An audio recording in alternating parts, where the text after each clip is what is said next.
এই যে কথায় আছে না, মেয়েরা চাকরি করলে স্বনির্ভর হয়, নিজের পায়ে দাঁড়ায়, নিজের রোজগার করে, তাতে অনেকে ভালো বলে, অনেকে খারাপ বলে। জীবন থেকে আমি এটুকু শিখলাম যে ঘর আর বাইরে এটা সামলাতে সামলাতে মেয়েরা অনেকটাই নাজেহাল। দুটো ঠিকভাবে সামলানো হয় না, কোনোটাই 100% করে ওঠা হয় না। কোনো না কোনো খামতি থেকেই যায়। ভালো মা ভালো বউ হতে গিয়ে কাজটা ভালো হয় না, আর যদি কাজে সে সাফল্য পেয়ে যায় তাহলে ভালো মা আর ভালো বউটি হওয়া যায় না। ঠিক মাঝামাঝি পরিস্থিতিতে আমি দাঁড়িয়ে আছি। দেখুন তো, এটা ডালিম গাছ মনে হয়, কি সুন্দর লাগছে না? দুটো বেশ বড় বড় হয়েছে ডালিমগুলো, জানি না টবে কতটা সুন্দর হবে। গাছটা বেশ ভালো লাগছে। হ্যাঁ, যেটা বলছিলাম, জীবনে সেই মাঝ বয়সীর অবস্থায় আমি দাঁড়িয়ে রয়েছি, মাঝ বয়সীতেও দাঁড়িয়ে আছি। অনেকটা বছর চলে যাওয়ার পর বুঝলাম সবাইকে খুশি করতে করতে নিজেও খুশি হলাম না এবং কাউকে খুশিও করতে পারলাম না। কাউকে ছেড়ে দেওয়ার মতন না তো না, যাকে নিয়ে এসেছি জীবনে, পৃথিবীতে, দুনিয়াতে, তাকে তো একটা ভালো পরিবেশ, ভালো জীবন দিতে হবে। আর তার জন্য আমাকে খুব সময় দিতে হবে, যেটা আমি দিয়ে উঠতে পারছি না। নিজেকে ভারী অপরাধী বোধ হয় যখন ম্যাডামরা বলে ওর মাথাটা খুব ভালো, ওকে নিয়ে একটু বসুন পড়াতে, ওকে একটু সময় দিন, ওকে একটু পড়তে বলুন, তখন বড্ড অপরাধী লাগে।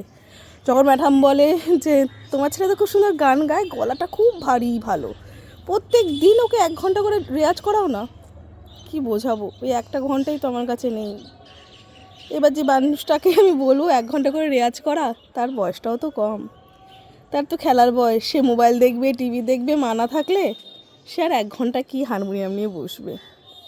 তার পেছনে সেই ধৈর্য দিয়ে বসে গান শেখানো, প্র্যাকটিস করা, সেই সময়টুকু তো তার মায়ের নেই। বাইরে থেকে কতবার ফোন করে বাচ্চাকে গান করাবে। যখন আঁকার টিচার বলে আদ্রিয়ান এত সুন্দর আঁকে, সব কিছু ঝটঝট ধরে নেয়, একটু বাড়িতে মাঝে মাঝে প্র্যাকটিস করাও না, তাকেই বা কী করে বলবো? ওর মা থাকেই না সারাদিন বাড়িতে, সকালে বেরোয়, রাত্রে আসে, আর রাত্রে এসেও ফোনে থাকে। রাত্রে 11টার আগে তো ফোন কান থেকে নামাইই না। ছেলেটাকে সময় কখন দেবে? আবার যখন সারাদিন পর ছেলেটা বলে মা একটু বাংলাটা পড়াও না, বাংলার টিচার তো নেই আমার, পড়াতে বসে একটা স্ট্যান্ডা বুঝানোর পরই দেখা গেল ফোন চলে এলো। বারান্দায় গিয়ে ফোনে কথা বলছি, ছেলেটাকে বললাম একটু পড়, এসে দেখছি ছেলে খেলছে। তখন নিজেকেই অপরাধী লাগে যে সত্যি তো ওকে একদম সময় দিতে পারছি না। আর এই ভাবনা চিন্তা করতে করতেই ছেলেটার বয়স 10 বছর পেরিয়ে গেল। এইভাবেই খুব নিজেকে অপরাধী লাগে, জানেন। মনে হয় এই যে দুটো চরিত্র পাঠ করতে গিয়ে কর্মজীবন আর সংসার কোনোটাই ঠিক মতনভাবে পাঠ করা হচ্ছে না। কোথাও না কোথাও কোনোটাতে নাকি খামতি থেকে যাচ্ছে।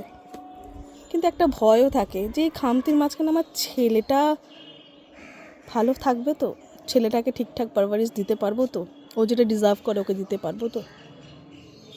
পয়সা ছাড়া কিছু না আমি জানি, কিন্তু হয়তো পয়সা দিয়েও সব কিছু করতে পারবো তো। এই টানাপোড়েনের মধ্যে দিয়ে জীবনে অনেকটা সময় চলে গেল। যাক, গল্প করতে করতে সময়টা কেটে গেল। হ্যাঁ, যেটা দিয়ে কথাটা শুরু করেছিলাম, ওই যে ঘর চালাবার একটা লোক, মহিলা দরকার। আমার বাড়িতে পুরুষ শাসিত সমাজ চলছে, 3জন পুরুষের মাঝখানে আমি একটা মহিলা। তো আমি নাজেহাল অবস্থায় রয়েছি সংসার আর বাইরে সামলাতে সামলাতে। যাক, বেশ ভালোই তো, এইভাবে মধ্যবয়সে চলে এলাম, আর বাকি কয়েকটা জীবন চলে যাবে।